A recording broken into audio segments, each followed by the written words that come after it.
The state excluded Islamic schools from the program.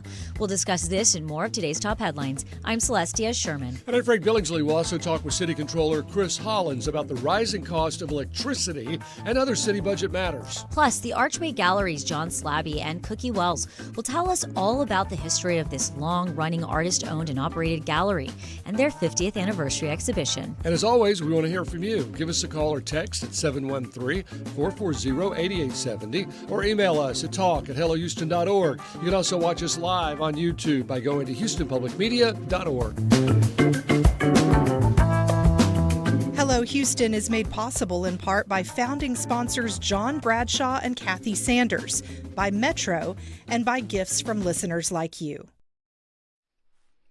Live from NPR News, I'm Lakshmi Singh. Senator Markwayne Mullin is seeking U.S. Senate confirmation to become the next Secretary of Homeland Security. He first needs to secure the recommendation of the Homeland Security and Governmental Affairs Committee. The panel's chairman is Rand Paul. The Republican and Mullin have had beef in the past. Paul reaffirmed that today in questioning whether Mullin has the temperament to lead the DHS. You told the media that I was a freaking snake and that you completely understood why I had been assaulted. I was shocked that you would justify and celebrate this violent assault that caused me so much pain and my family so much pain. I just wonder if someone who applauds violence against their political opponents is the right person to lead an agency that has struggled to accept limits to the proper use of force. If confirmed, Mullin would replace Kristi Noem, who was fired by President Trump following criticism of a more than $200 million ad campaign in which Noem was featured.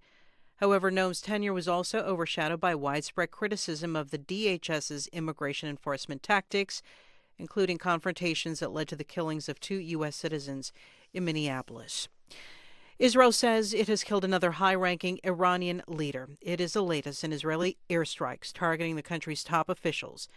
Iran's president confirmed the killing overnight of its top intelligence minister on social media. Separately, thousands of mourners gathered in Tehran for a mass funeral of the heads of Iran's National Security Council and the powerful Basij paramilitary police.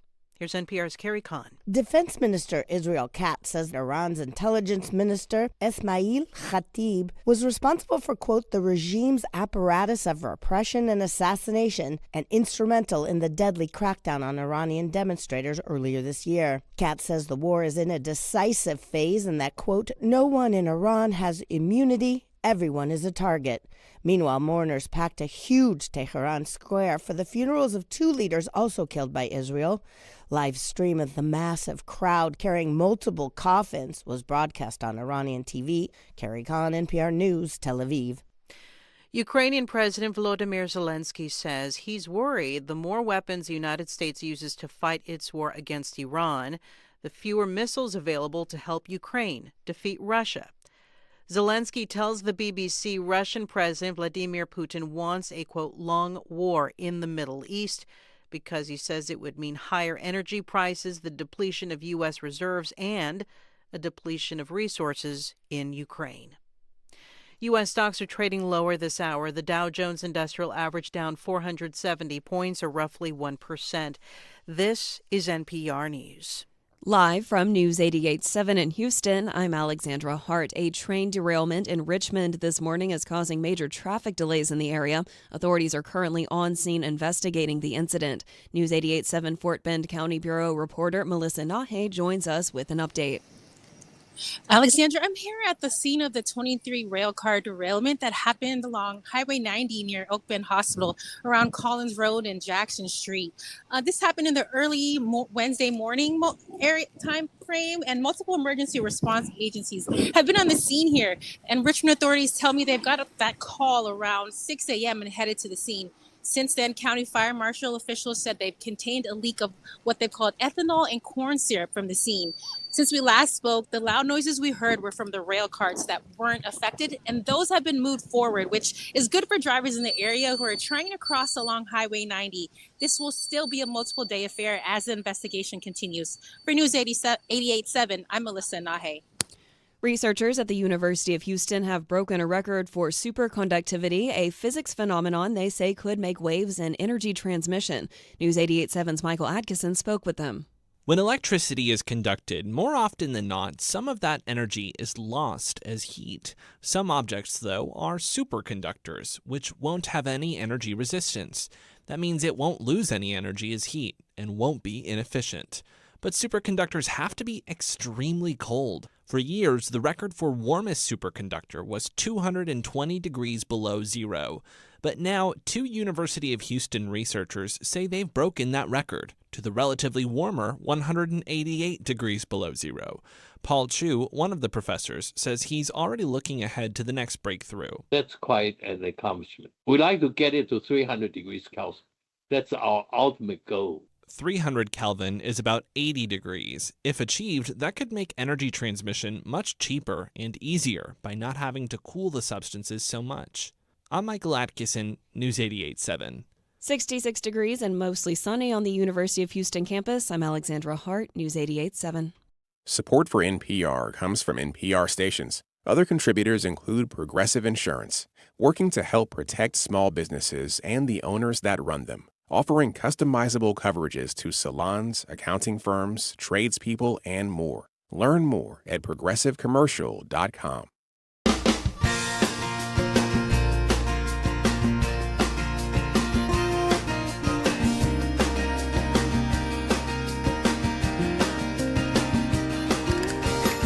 Live from the University of Houston, it's Hello Houston, an open forum on today's biggest stories affecting Houston and beyond.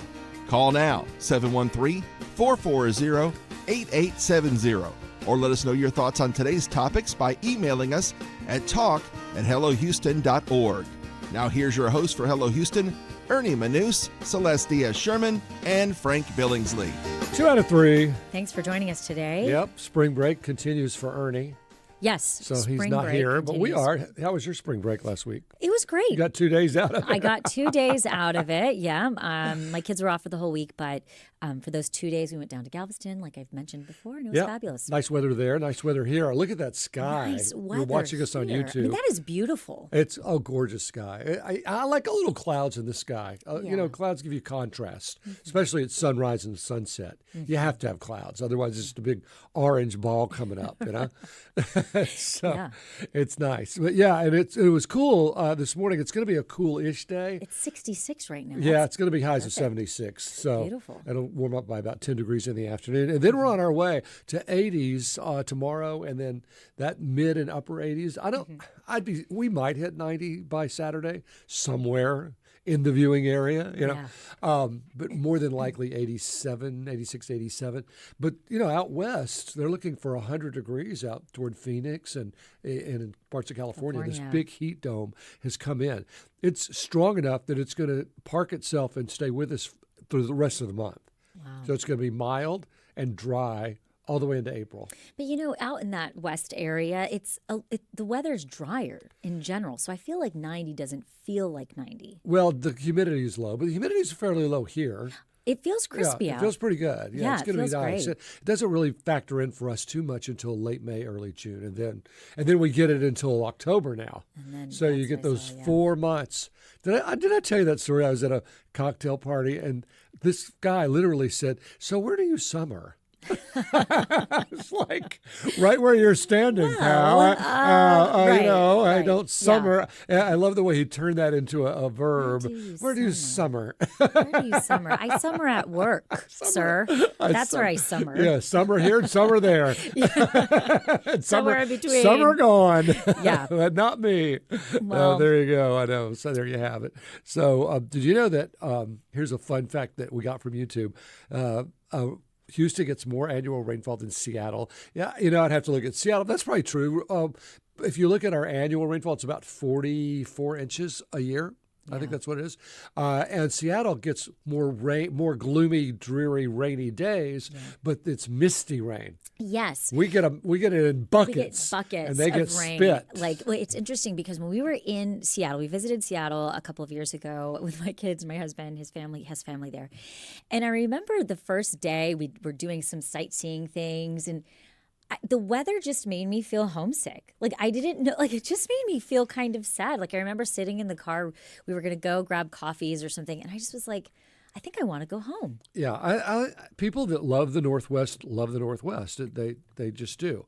But I'm looking now, Seattle gets 150 days a year with some precipitation. And to say some, it has to be at least measurable by 0.01. So it can't be just I think that weather's just not very like touristy friendly. Like you just want to be in bed and be cozy. And I just kept thinking, I want to go home. Yeah, Seattle averages 37.49 inches of precipitation here. Well, like I said, we're at 44. So yeah, but you know what? It's like it's more how you get it. Yes, not what you get. What you get. And Sean Radigan on YouTube says today might be the nicest day of the year. What do you think, Frank? Does that check out? So far, he means. So far, I guess so. Yeah, so far. Into 2026. We've had a pretty good year. We haven't had any this year extreme rainfall. Yeah. We may want some by the time we get to May. We haven't really experienced severe weather in any huge way. So I would say it's been so far so good. The downside is it's going to come with a very hot summer and very dry. And you get into this what we call positive feedback, but it's for a negative result. So you get hot, you dry out. You dry out, so you get hotter. You get hotter, so you dry out. Drier, hotter, drier, drier. And you can't get out of that loop. That's what we had in 2011 when we had that horrible drought. And we could head toward that again, where we have a drought and an extreme heat all the way into the summer. A little early to tell. Yeah. But the fact that we're looking for April temperatures in March doesn't bode well for the summer. Yes. Things don't just change around here on a dime like that. Well, if you summer in Houston, it might be warm. Yes, I'll be summering here in Houston, it looks like. I'll be summering at work at Houston Public Media. Yeah. That's where I'm summering. Hey, we're going to talk to City Controller Chris Hollins about the city budget and especially the rising cost of electricity. So we'll find out about that and some other tidbits that he'll chime in on. I like Chris very much. I think he's very honest in his approach to every question we ask him. Well, I would hope that our controller would be honest. Well, yeah. But sometimes, and I'm not saying they never are. I think they are. I think the numbers tell what they tell. But sometimes it's hard to say, hey, look. I mean, it's even hard to tell your friends, hey, you shorted me by $10 here. Oh my gosh. Or you said you were going to Venmo me and you didn't. Oh, even your spouse. So uncomfortable. I know. Even your spouse. It's like, honey, how many facials do you need in 1 month? Right? So money's always a hard subject. It is. And so I think it's nice when the city guy that's in charge of it, like you say, it just says, hey, this is the way it is, and this is what we need to think about, and here's what I suggest we do about it. So that's what I like about Chris. Yes, and we're going to be talking to him after this segment. In the meantime, this is a story I admit I wasn't aware of. Take it away. A federal judge has ordered Texas to extend its private school voucher application deadline to March 31st after ruling the state improperly excluded Islamic schools from the program. The decision follows lawsuits from Muslim families in private schools who argue the state discriminated based on religion. State officials had blocked some Islamic schools over alleged ties to foreign groups, claims now under scrutiny. The program has already drawn applications for more than 200,000 students, exceeding available funding. Should public money ever be restricted based on a school's religious affiliation, or does that cross a constitutional line? Now is the time to join us on Hello Houston. You can give us a call or text 713-440-8870. Well, there are 25 to 30 Islamic schools. They're all private. Mm-hmm. They deserve as much opportunity as any other school. And this is all based on Florida and Texas have said that these schools are part of CARE, the Council on American Islamic Relations, and that is a terrorist group. Mm-hmm. You say what you want. There's not been designated that by the federal government. Right. So if the federal government doesn't designate CAIR, C-A-I-R, as a terrorist group, who are you as a governor to say, well, I do? Right. It seems like that is complete and total discrimination. Well, it highlights the bigger question when we're looking at vouchers. If public money is being used for private education, the rules have to be applied equally and fairly. And then the other question becomes, who gets to apply and decide what those rules are? Correct. The Attorney General should be overlooking those, I think. That's where it comes, because it always goes to the courts, right? It always goes to the law. And equally, I think at the same time, when we look at education and we look at public education in general, or any school, we want safety to be top priority. And so I can understand the concern about we are looking to make sure that we want safety to be a priority. However, what is the decision based on the safety argument, right? Where does that decision lie of who gets to decide what is safe and what is not safe? Well, and look, 20% of the applications come from homeschools. Mm-hmm. So what safety precautions can you possibly administer at homeschools? I mean, that's a lot of, and I'm all for homeschooling. That may be the best way for a lot of kids to get educated. And a lot of parents have the opportunity to say, hey, we're going to go to the Grand Canyon. We're not going to just talk about it. We're going to go there because we can. We're going to go to the Yellowstone Park. We're going to go and explore these places that we talk about preserving. And I want you to see. I mean, with the rodeo, we've talked about how hands-on is a huge education. So you take a day off and you go to a field trip to a farm. And you learn about farms, and homeschooling has some great opportunities. Yeah, and I think that post-COVID, there were a lot of families who made co-ops with friends and decided, you know what, this is going really well for us. We're going to keep our co-op of our homeschool, our pod, and, find alternative ways for education outside of the public and private school system, and we're going to homeschool our students. But again, who gets access to public dollars? Right. Well, and then who gets to choose and make the decisions about who gets access to them? Well, apparently the governor thinks he does. And Governor DeSantis in Florida thinks he does. Again, 713-440-8870. Should public money ever be restricted based on a school's religious affiliation? Or does that cross a constitutional line? Now is the time to join us on Hello, Houston. Well, you want to move on here? Because this is affecting all of us. Okay. A group of 10 airline CEOs sent a Sunday letter to lawmakers urging them to pay Transportation Security Administration, also known as TSA, workers during the government shutdown. Well, if you've seen the Facebook posts and the lines at Hobby Airport. Wild. I mean, it's crazy. And they're saying that even like if you're a member of TSA PreCheck or Clear, which is very popular, that those back up too. So you're not just, I belong to Clear, I'm going to sail on in. So what's happening is they're not getting paid.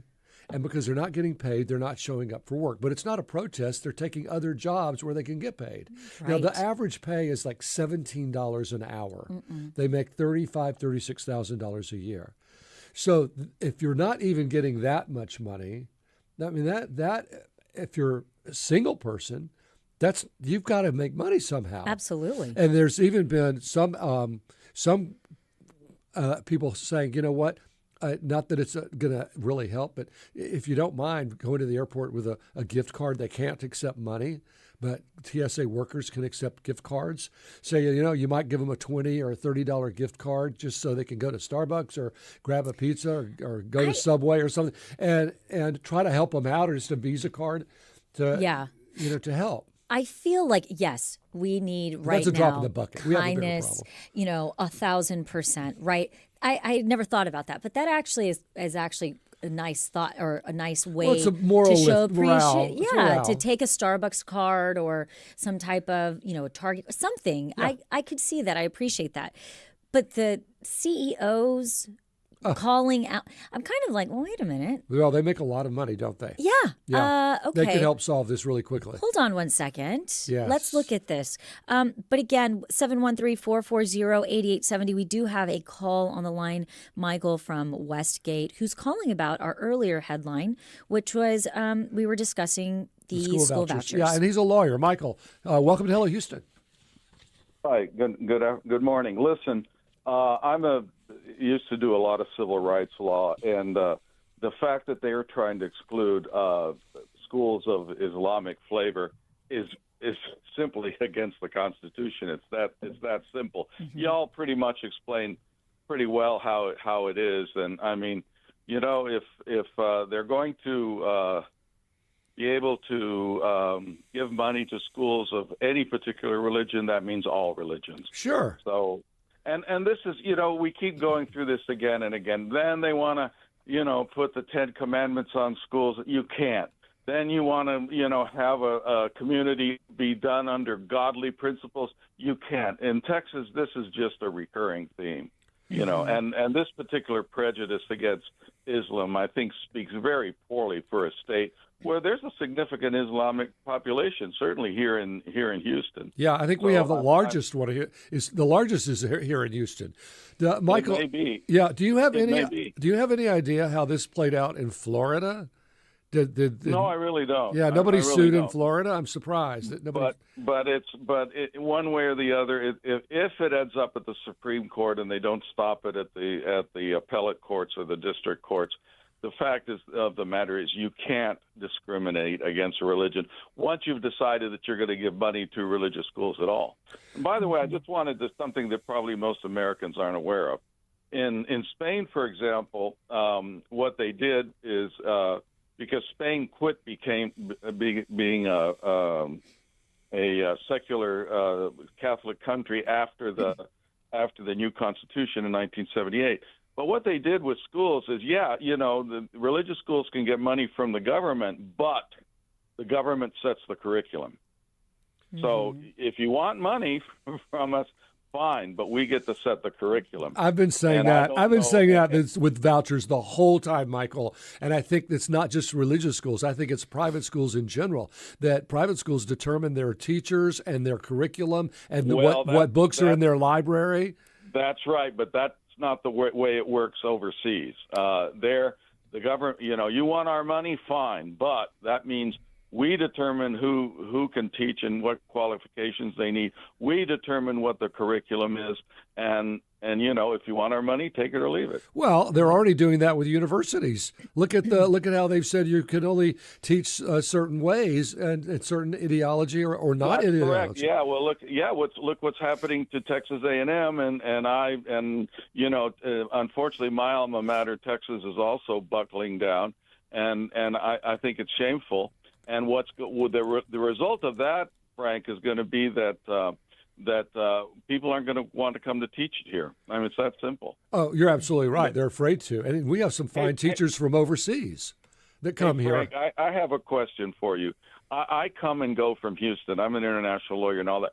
But I remember on Channel 2 when you were the weather guy, there was a dog named Radar. Yes. What happened to Radar? Oh, Radar had a great life. He was born in 2003, and he lived until 2016. He passed. Long life. Yeah, he passed of cancer after 13 years. He was smart as a whip. We got him from the Humane Society, and we took him to Rover Oaks for dog training. And he would work for food. And if a dog will work for food, you can teach him to do anything. Probably is true of human beings as well. But thank you for asking. We got to take another call, Michael. Thank you for your insight. Call us anytime. And let's go to Janet from the Heights. And Janet wants to discuss what's happening with the TSA. Janet, welcome to Hello Houston. What is your comment or question? Hi, can you guys hear me? We sure can. Well, can we? Okay. Oh, good. So first of all, I took my dog to Rover Oaks. That place is amazing. Yeah, they are great. Secondly, I wondered if you guys saw Greg Casar sparring with John Cornyn about the whole TSA thing at the Austin airport. Yes, I did see that video. I thought that was so interesting because Casar was, John Cornyn was bringing Whataburger for the TSA agents, and Greg Casar was saying, just pay them, right? There is a proposal for you, and you can just vote to pay them. You don't have to bring them Whataburger. So it's just really a kind of a tense moment, but I thought a really honest one, Well, Janet, you could do both, too. We could pay them, and we could also show our appreciation for them. Yeah. And bring them a Whataburger gift card, or at least say thank you instead of, why is this line so slow? Why is this line so, say thank you. I know you're doing the best you can. Absolutely. everybody, but I just wish that we could move. I wish our government could just move together to take care of these issues. Well, more cooperatively. they keep bringing it up, but until everything the Democrats want in that bill is there, they're not going to vote for it. So they don't want to fund ICE the way they've been funded, and it's the same bill. So that's the problem. Until they come to agree on that, they won't agree on that. It sounds like Janet. Thank you for calling. We appreciate it. And I guess Janet, there she goes. Yeah. But, so basically exactly what she was saying a few days ago at the Austin Bergstrom International Airport in Austin, there during the partial federal government shutdown, Senator Cornyn showed up to bring lunch to TSA workers, and Representative Greg Casar, who's a Democrat here in Texas, basically interrupted Cornyn's remarks during his press, criticizing him based on a bipartisan bill that has not passed in Congress that would essentially start to pay TSA workers. Well, turkey sandwich is not the same as a paycheck. They went back and forth. On that. But we want to thank you for joining us today on Hello Houston. We have a great show coming up on Hello Houston. We're going to talk to City Controller Chris Hollins about the rising cost of electricity. This is News 88.7. Stay with us.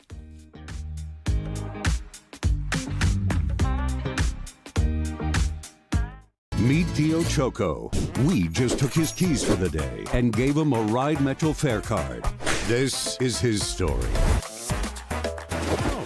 Visit ridemetro.org/Choco to find out where is Choco. It lets you stream more of the shows you love anytime. It only takes a few minutes to make a big difference. Become a new member today at houstonpublicmedia.org/donate or call 888-909-0887. On Fresh Air, you'll hear conversations with entertaining people like Nancy Cartwright, the voice of Bart Simpson. I gave him one take, one sound, one voice, and that was it. Blah, blah, blah, blah, blah, blah, blah, blah, blah. And Matt, his eyebrows went up, his tongue came out of his mouth. He's like, oh my God, that's him, that's Bart, that's him. You got the part. The most interesting people in show business tell their stories on Fresh Air.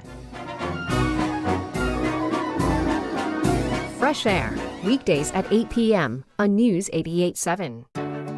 Iran is a known state supporter of terrorism. Will the war there increase attacks in the U.S.? There are today 5 times as many terrorist groups like Al-Qaeda and ISIS, or as part of Al-Qaeda and ISIS, than there were 25 years ago. The potential dangers the U.S. must now face in retaliation for the war in Iran.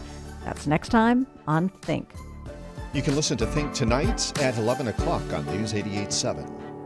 Support for Houston Public Media comes from downtown Houston, moving forward with more people back in the office, more visitors every week, and over $1 million grant dollars invested into small businesses and storefronts.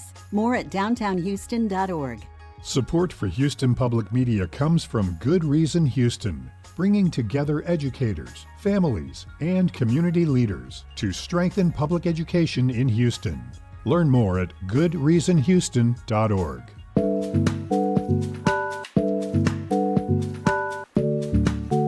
And now back to Hello Houston. To comment on any of today's topics, call or text 713-440-8870 or email us at talk@hellohouston.org. Now here's Celestia Sherman and Frank Billingsley.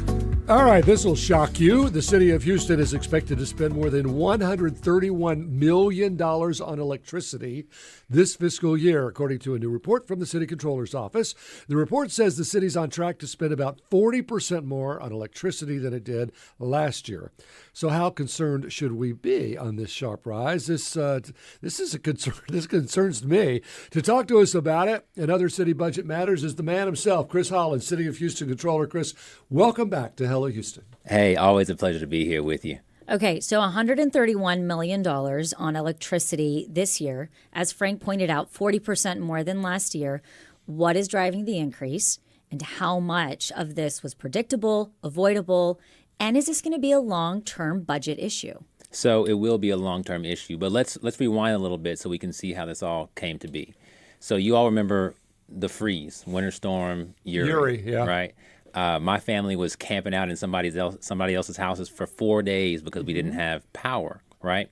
So Texas is on this ERCOT grid. We're separated from the rest of the country. The reason we're set up like that is to avoid federal regulation.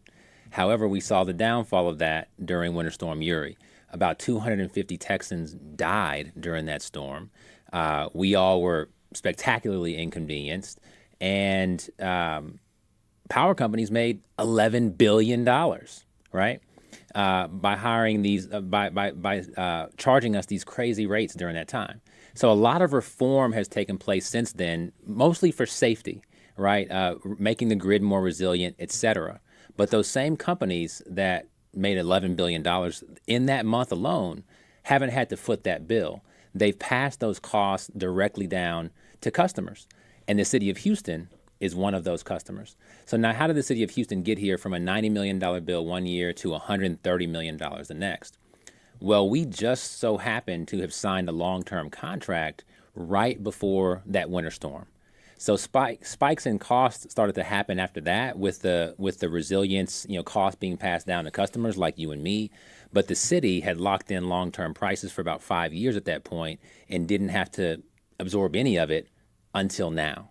Mm-hmm. And so what we have all probably been seeing in our electricity bills at home, just going up a few percentage points at a time, year over year, the city's absorbing that all at once, and that's what's responsible for this huge hike that we're seeing right now. So this isn't just a short-term fluctuation. It should be. Why isn't it? If we're at the end of a long-term, how long is the long-term contract? Well, so we just wrapped up a 5-year contract, and then now we have 2 1-year extensions, and so those 2 extensions didn't have the same pricing baked in, and so we had to renegotiate, and the market rates are significantly higher. Oh. So we're not just seeing higher electricity bills, but could this, for Houstonians that are listening, is it possible for higher taxes? Are we looking at fewer city services? Where is this really going to start to trickle in other areas of Houstonians' lives? Well, that's exactly how city budgeting works, right? When you spend more money on one thing, you either have to spend more somewhere else, or you have to go back to taxpayers or service, fee payers and say, we need a little bit more from you. Yep. And the likely outcome is some combination of that over time. Now, a lot of the electricity that's used by the city is used by what's called our enterprise funds. And those are paid, say like the airport, for example. Mm-hmm. The airport is funded by, when you fly out of Hobby or Intercontinental, you pay, a $5 landing fee that's already baked into your ticket price. And so they may have to, think about how to get more revenue from those services to pay for more electricity. A small percentage of those electricity funds costs come from the general fund, which is your property tax dollars, your sales tax dollars. Mm-hmm. And we're already facing record deficits there, where we need to, again, either cut costs, increase revenues, or face bankruptcy. And of course, we're not going to do the third thing. And so we're going to see some kind of impact here over time, and we have to deal with it. Have you made recommendations about where we cut costs? We talk behind the scenes about some opportunities for efficiency. Are behind the scenes, Chris. This is what we're here for. It's an off-the-record conversation with all of our listeners for Houston Public Media. Idea? Well, last time I was here, we were talking about the $50 to $70 million in extra money we're spending on overtime. So that's certainly an opportunity. But it's truly about being just honest with ourselves about how much stuff costs, right? We all go to the grocery store. We're now, in the past few weeks, going to the gas station and seeing that in certain times, things just cost more. And we can't ignore that reality if it happens to be true. We have to deal with it. And for the past couple of years, the city's kind of had its head under a rock where we're like, let's just hope things work themselves out. And we haven't done that. We keep talking on our program about housing affordability mm-hmm. and homelessness mm-hmm. and heavy trash pickup. Yep. It seems like we don't have enough money to solve those issues. We've had some real struggles. When it comes to trash pickup, we're the only major city in Texas that doesn't charge a trash fee. And so why not? The mayor, city council have talked about that. Folks don't like to pay fees and taxes. I mean, I think that's the main answer, is that politicians don't like to lead with, hey, I want to charge you more money. But, but we but you go a few weeks without your trash getting picked up, and you're like, okay, charge me $5, $10, whatever you want. I will find a way to afford that because I can't go without my trash being picked up. Look, I'm with you, right? And when I saw my Christmas tree sit on my curb until March, I would definitely pay that, right? But at the same time, we got to understand that a lot of folks are struggling. And so when you think about, $15, $20 a month, that might be like nothing to somebody. To a lot of other people, that's the difference between a meal that their family needs. Yeah. But before we move on completely from electricity, I am curious if there are inefficiencies in the way we are using and how our city and our county is using energy that could be looked at and addressed right now. Have y'all looked at those inefficiencies? And are there? Over the course of many years, even before myself or the current mayor and council were in office, there have been efforts towards, just using different light bulbs and those sorts of things, having lights that go out automatically when there's no motion for 5 minutes or what have you. And so I'd say we made some reasonable strides there. Local government and government at large is never going to be the most efficient operator in the world. And so, yes, there are more opportunities. I think what I refer to is I remember during that storm, there are so many images of the city of Houston's downtown lit up looking beautiful. And yet the rest of us were sitting in darkness. Yeah. Especially during times where there is tragedy or suffering amongst so many, those things are kind of odd and out of place. But generally speaking, I would say that we are making efforts towards efficiency with electricity usage. But across a $7 billion budget overall and a $3 billion general fund budget, can you find $5-10 million here or there if you try hard enough? The answer is yes, and we owe it to taxpayers and to Houstonians to look for those opportunities. We're talking to Chris Hollins, the Controller of the City of Houston. If you'd like to join our conversation, you can call or text us at 713-440-8870. We have Bob from A-Leaf. Bob, welcome to Hello Houston. Hello, thank you for taking my call. When you talk about electricity, you really need to separate the two parameters. One is the cost per kilowatt hour, and the other is how many kilowatt hours you're using. And look at the trend of those two numbers. What is the root cause of any difference that you didn't expect? Yes, so you're absolutely right, Bob, and thanks for calling in. The cost per kilowatt hour on our new contract versus our previous long-term contract has gone up roughly about 90%. From what to what?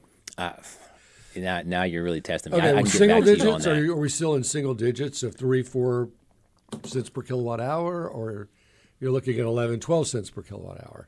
I'm going to have to get back to you with the exact figure, but it went up 90%. All right. And the reason why the overall bill only went up about 40% is that so much of the bill is just these baseline fees that you get charged. It's like a flat fee. And so cost per kilowatt hour, Bob, went up significantly. Usage is like reasonably flat. So, that's not the biggest driver here. But again, are there opportunities where we could say, again, use some different light bulbs, think about how to cut off lights or change how we heat and cool buildings? Sure. But it sounds to me like the answer there is that we got to figure out more where to come up with the money. If the bill is doubling, then how to decrease our usage. That's correct. Yeah. And we also have a comment from Alex Garza Photo. They ask, with major AI and HPC data centers expanding in the Houston area, what fiscal risks or opportunities do you see for the city budget? Yeah, well, AI is just transformative on so many levels, right? And so even when you think about efficiency, are there ways that we could reduce person hours on tasks that would ultimately make the city more efficient? Yes, right? On the other side of that coin, you have city employees, right, who are concerned and say, hey, they're dependent on their salary. I want to do my job. And you have Houstonians who say, there's services that I think the city should be providing me that I'm not getting right now. And so we need to be doing more with the resources we have, not the same with fewer resources. Does that make sense? Yeah. We had the city manager of Galveston here. They're going to start using AI on their stoplights, mainly to control traffic, not to reduce electricity. But it seems like AI could go to a place where we know where we really need the electricity to go and where we may not need it to go. Yeah. I mean, there are a lot of opportunities. I push in my office on a regular basis. Just, again, how could we be using this to more efficiently and in a more error-free way attack all of the different, tasks, services, et cetera, that we need to execute on as a city. We got to run it like a business. And I'm just actually curious, when you're looking at something like this from, an electricity and energy standpoint, do you think there's an argument that could be made looking into more renewable energy options and energy efficiency for city operations? Yes. In fact, that first 5 years of the contract, there was a stipulation that 100% of that was sourced from renewables. So that's amazing. The current 2 years, not the case, but as we renegotiate beyond 2027, there's an opportunity to look at that again. And Texas, as much as we're, the oil and gas capital, we also have more wind and solar energy being produced and used in Texas than anywhere in the United States by far. And so it's a critical part of our future. Yeah, we have more windmills than all the other states together. Yeah, when we look at Houston, though, in general, would you say when we're looking at these numbers, where do we fare compared to cities that are comparable to ourselves? We're in the same ballpark. And so what we're seeing, when I talked to City Council about this, I said, look, there's no one in this building that's the bad guy. Even, NRG that provides this to us and is charging us this new kilowatt per hour, they're charging us the market rate. And so Dallas and San Antonio are facing this same thing. In many ways, we just have to deal with reality, and the reality is that prices have gone up. Well, not that there's a move to join the United States in the electrical grid. I guess that's impossible to reverse course now. But does anybody even talk about that? Well, it's impossible politically because the folks in Austin would never sign up for it. And so until we have different leadership there, then that conversation is null and void. But from a reliability standpoint, you don't see what happened in 2021 happen anywhere else in the country, because in those situations you might have a big storm in New York, but over in Virginia things are fine and they just pump in energy from there, and Texas is restricted from doing that. Yeah, I want casinos too, Chris. But Jen in Clear Lake says, I don't quite understand this, would creating a city solar system offset some of the energy costs? And I'm not sure what a city solar system is. I imagine that she's asking, in the same way that you might put solar panels on the roof of your home. Oh, okay. Well, we did that in the GRB, didn't we? Yeah. There's opportunity to do that with some of the real estate that we have. And then just zooming out, not just the city of Houston, just thinking about the industry at large.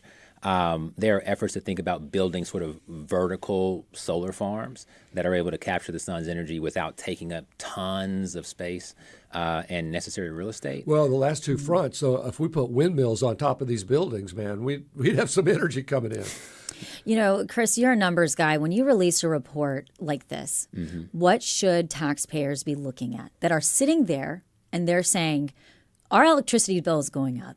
We are already feeling the pinch in every way, shape, and form. What do we need to be concerned about? What do we need to be looking at? Tell us, you're our guy. Tell us what you think. Well, I appreciate being your guy. This is about baseline awareness. The number one audience for this report was really City Council to say, just so you know, as you're going into budget season, these are the costs that you're faced with. And so again, deal with that reality. For Houstonians, they're the ones who fund this out of their pockets, either through your property taxes or the sales taxes when you go out to restaurants and to the gas stations, all these different places. And so you need to know that the cost of providing critical services to you is going up, and just be aware that there's, something's got to give. And it's just, we need to have adult conversations with the people that we serve and the people whose tax dollars we're using. And this is just the beginning of that type of conversation. Can you give us a heads up on any other red flags, not just electricity, but also? Again, it's the city's deficit. 2 years ago, we had the most money we had ever had, close to $600 million in our city savings account. That number has dwindled down and dwindled down because of record deficits in 2 consecutive years. And so as we flow into budget season, which is going to start here in early May with the budget ultimately being decided in June, we got to start dealing with reality and get out of fantasy land. Mm-hmm. Well, a lot of it was probably because we increased officer and fire pay. Yeah. Again, cost of those services have gone up with no way to pay for it, no revenue. We want them to be happy, but gosh, it's tough to make those calls, isn't it? And I am curious, Mayor Whitmire did come out and say that you need to stop playing politics when it comes to, budget deficits. What do you respond to that when you hear that? This is politics. I was elected, the mayor was elected, city council was elected to do this work. And this is political work. But the word politics shouldn't be a bad thing. At the ultimate, level, this is democracy. The people of Houston choosing folks to be responsible for making important and responsible choices for the whole city. And then we need to go do our jobs. So what I would say is, let's go do our jobs. Chris Hollins is the City of Houston Controller. Controller Hollins, thank you so much for joining us on Hello Houston. Thanks for having me. Yep, we appreciate it. Coming up, a local art gallery turns 50. Stay with us as Hello Houston continues.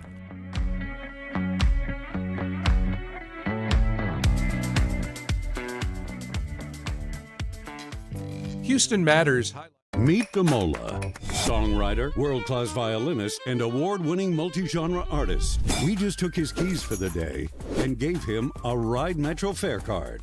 Visit ridemetro.org/Gamola to learn more about his ride. Stream online at your leisure at houstonpublicmedia.org. And reach out with questions or comments anytime. Email us at talk@houstonmatters.org. Between sticky inflation, a sluggish labor market, and geopolitical tensions, eyes are on the Fed's next interest rate decision and what Chair Jay Powell has to say about it. I'm Amy Scott, dissecting the Fed's press conference, next time on Marketplace. Marketplace at 6:30 after All Things Considered here on News 88.7. In 1984, on a New York City subway car, a white man shot 4 black teenagers. The city was experiencing a crime wave, and New Yorkers responded by dubbing the shooter the subway vigilante. A new book by CNN's Elliot Williams uncovers a true crime story that divided the nation and still draws parallels today. What we can learn from the story of Bernie Goetz, next time on 1A. 1A comes your way at 2 o'clock this afternoon here on News 88.7. I'm Frank Billingsley, and I'm back on TV with our new Hello Houston Rodeo special. And I'm Celeste Diaz-Sherman. You can check out Hello Houston at Rodeo Houston on TV8. Join us with our special guest, Houston Livestock Show and Rodeo President and CEO Chris Bowman, Houston Mayor John Whitmire, the Gold Buckle Foodie winners, and more. It's Hello Houston at Rodeo Houston. Hello Houston is on TV tonight. That's right, the Hello Houston Rodeo Special with Ernie Manous, Celeste Diaz-Sherman, and Frank Billingsley. Tonight at 5 p.m. on TV8.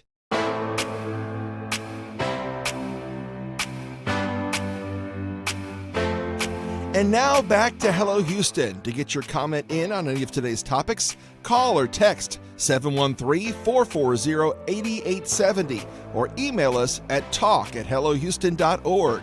And now here's Celeste Diaz-Sherman and Frank Billingsley. Archway Gallery is the longest-running artist-owned and operated gallery in the state of Texas, founded in 1976 by 12 Houston artists.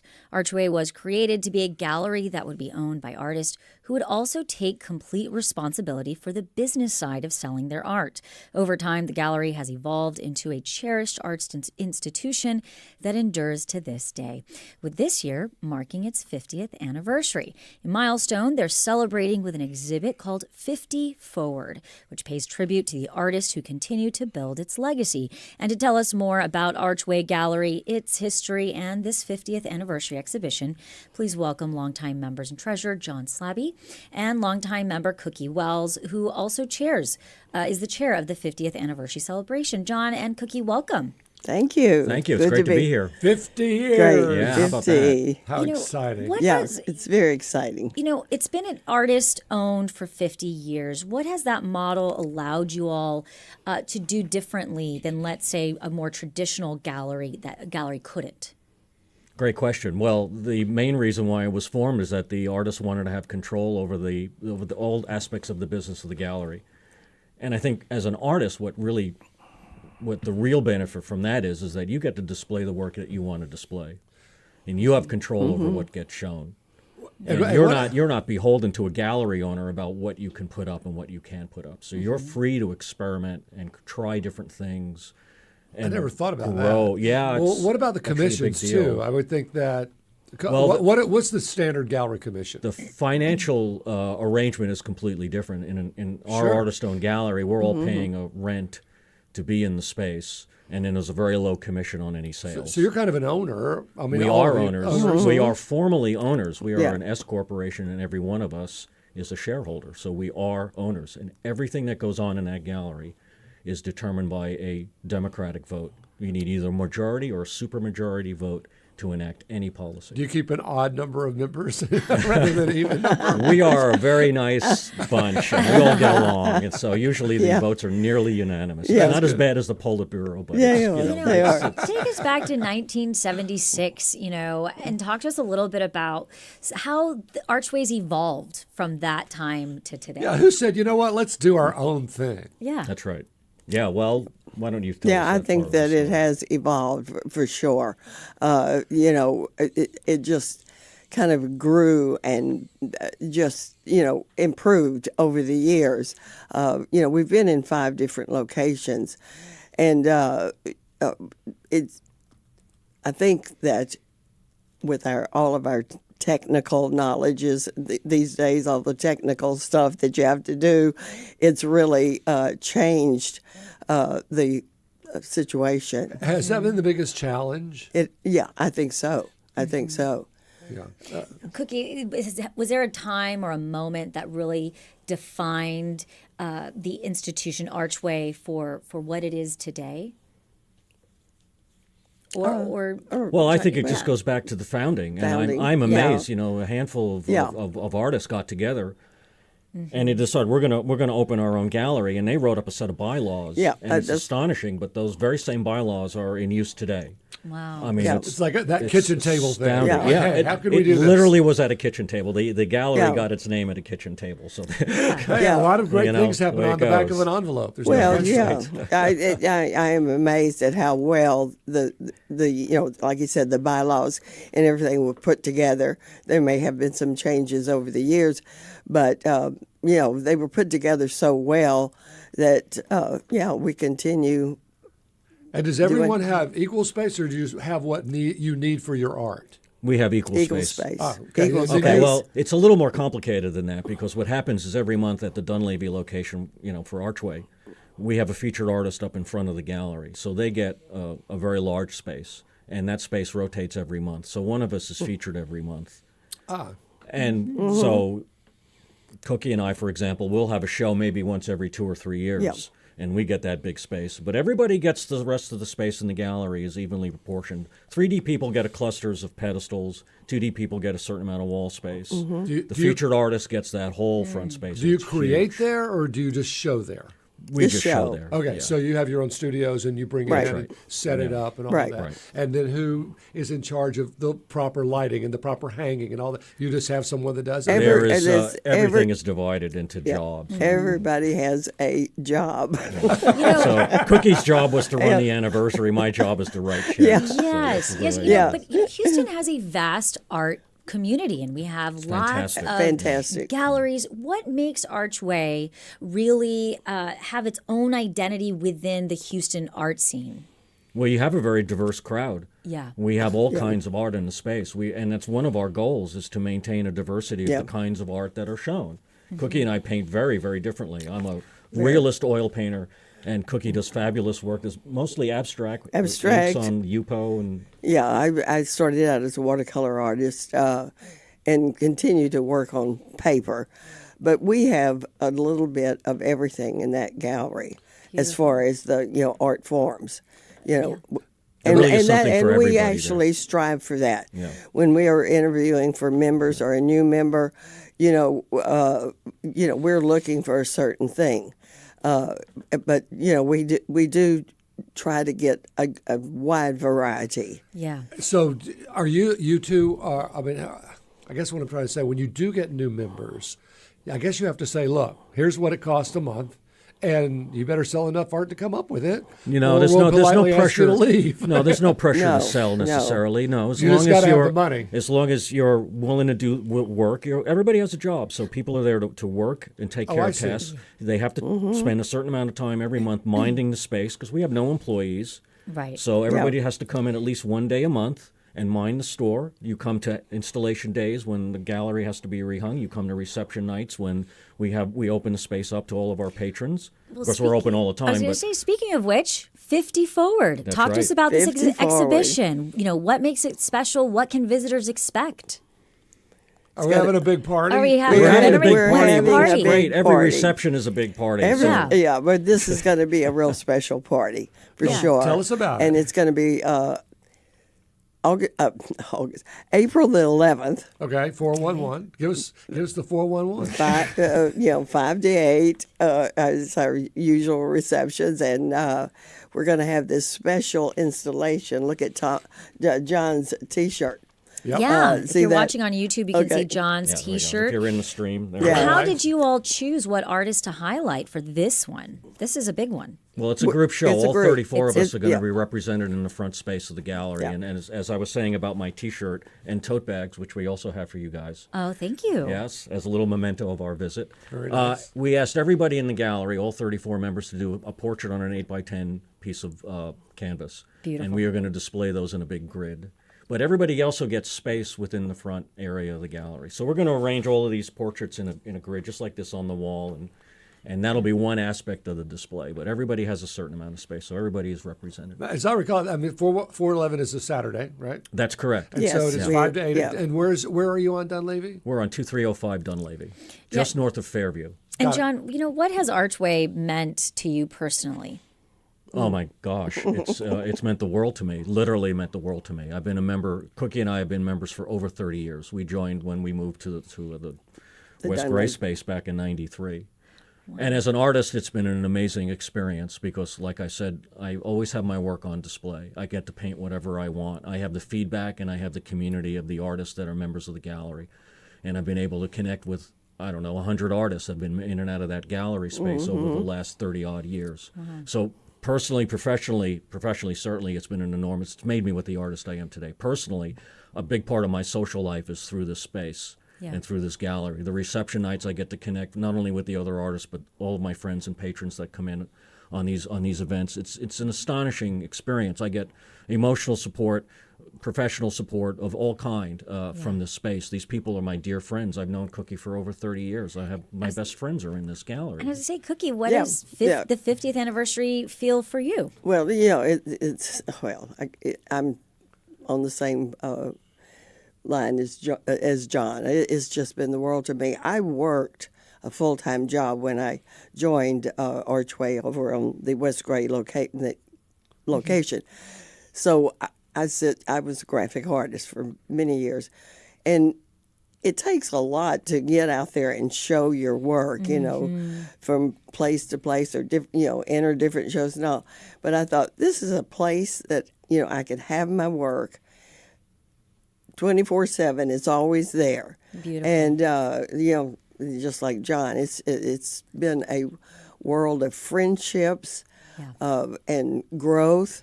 I mean, if I could just think back of what I was showing when I joined the gallery and what I'm showing now, we all just grow with that space. It's home. Yeah. Yeah. That's nice. And the other thing that I would like to say, too, is that's special about our gallery is because the artists are there and they're running the gallery, and anytime anybody comes in, they're greeted and shown around by an artist. That is very And I think special. the community really appreciates that. Yeah, and on the 11th, there'll be a lot of us will be there. You'll be able to meet at least. We'll have 10 to or check 20 it of out. us. John Here's to the next Slaby 50. is a longtime member and treasurer of Archway Gallery. Cookie Wells is a longtime member and chair of the Archway Gallery's 50th anniversary celebration.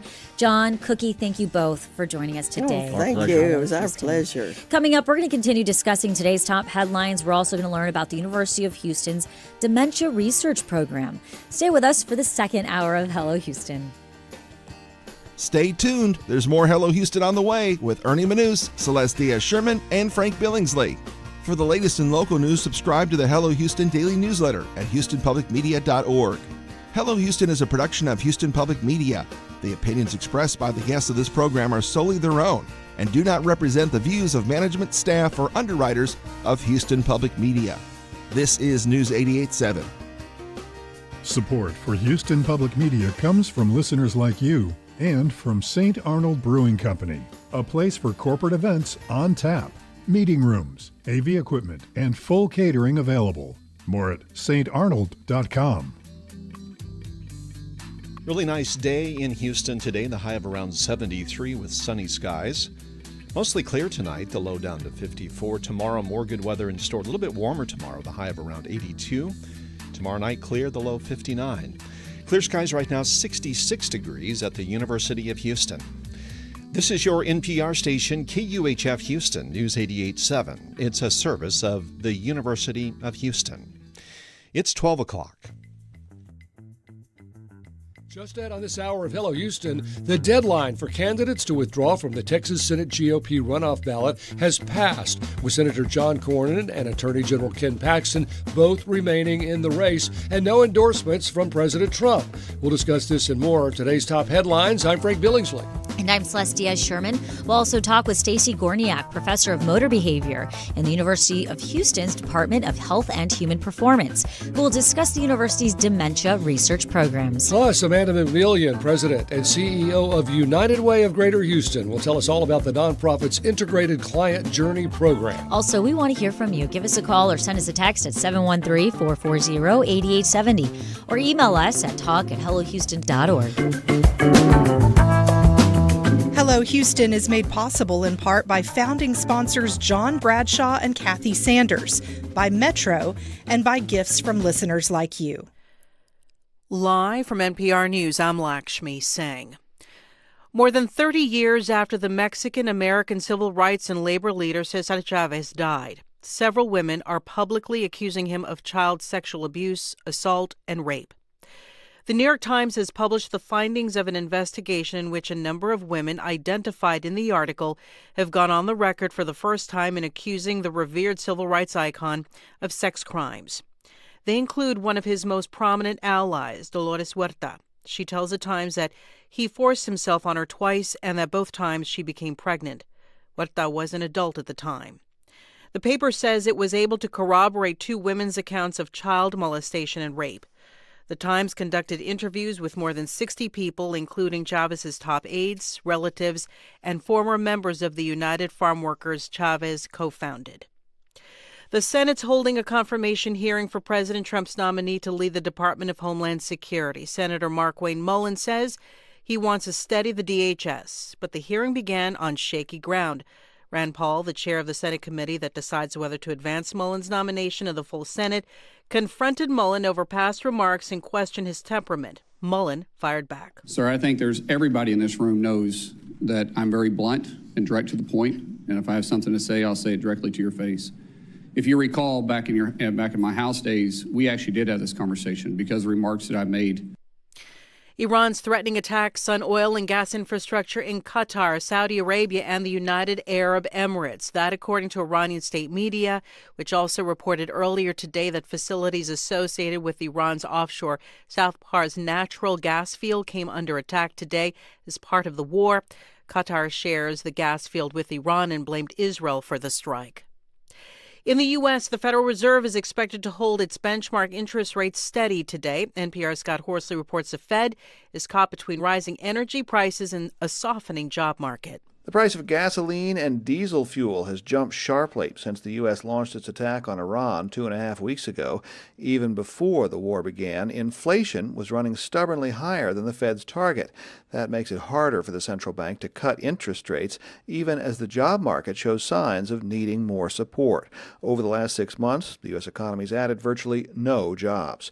Jerome Powell is nearing the end of his term as Fed chairman, but the timetable for confirming a successor is up in the air. A key Republican senator has promised to block confirmation of President Trump's nominee, Kevin Warsh, until the Justice Department ends its criminal probe of the central bank. Scott Horsley, NPR News, Washington. The Dow Jones Industrial Average is down 436 points, or nearly 1%, at 46,558. From Washington, this is NPR News. Live from News 88.7 in Houston, I'm Alexandra Hart. Cleanup is still underway in Richmond after a freight train derailed earlier today. News 88.7's Melissa Inahe has been at the scene throughout the morning. Melissa, what's the latest? Hi, Alexandra. County fire marshal officials told me this afternoon that they're waiting for the National Transportation Safety Board to arrive at the scene of the 23 rail car derailment that happened along Highway 90 near Oak Bend Hospital around the Richmond-Rosenberg city limits. This happened early Wednesday morning. Now, once NTSB officials arrive, local authorities will hand off the investigation to them and to Union Pacific, the fire marshals told me. Now, Union Pacific Railroad will handle the mitigation, including clearing the trail and rail cars. The investigation and cleanup are expected to extend past today, and the scene of a spill involving non-hazardous corn syrup and ethanol has been secured with no ongoing hazard. Fire marshal officials also confirmed there are no waterway or air quality threats. I'm Melissa Nahe, News 88.7. Harris County commissioners are expected to consider eminent domain proceedings tomorrow for a plan to expand Ben Taub Hospital into Herman Park. Marty Langton is president of the Houston Professional Firefighters Union. He spoke in favor of the plan during a press conference at the park Tuesday. We have to protect the community, and the only way that we can protect the community is to ensure that when we are treating these patients, we can get them to the hospital with the care that they need in the time and the manner in which they need it. Local residents and leaders of the Park Conservancy have raised some concerns, like building in the 100-year floodplain and removing popular parkland. The 2026 Cesar Chavez March in Houston has been canceled in the wake of allegations of sexual abuse against the labor leader.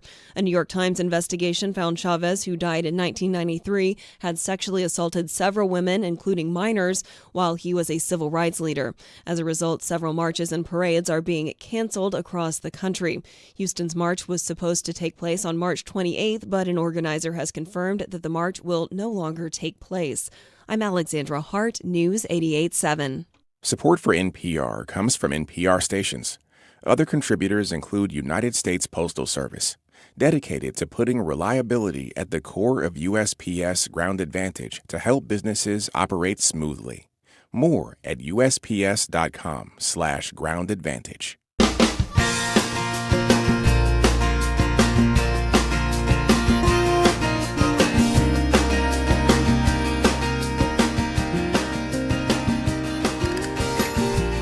From Houston Public Media and News 88.7, it's Hello Houston, an open forum on today's biggest stories affecting Houston and beyond. Call now, 713-440-8870, or let us know your thoughts on today's topics by emailing us at talk@hellohouston.org. And now here's your host for Hello Houston, Ernie Manous, Celestia Sherman, and Frank Billingsley. Hey, hello, Thanks Houston. for joining us. Hey, Hello. guess what happens tonight on TV8 at 5 o'clock?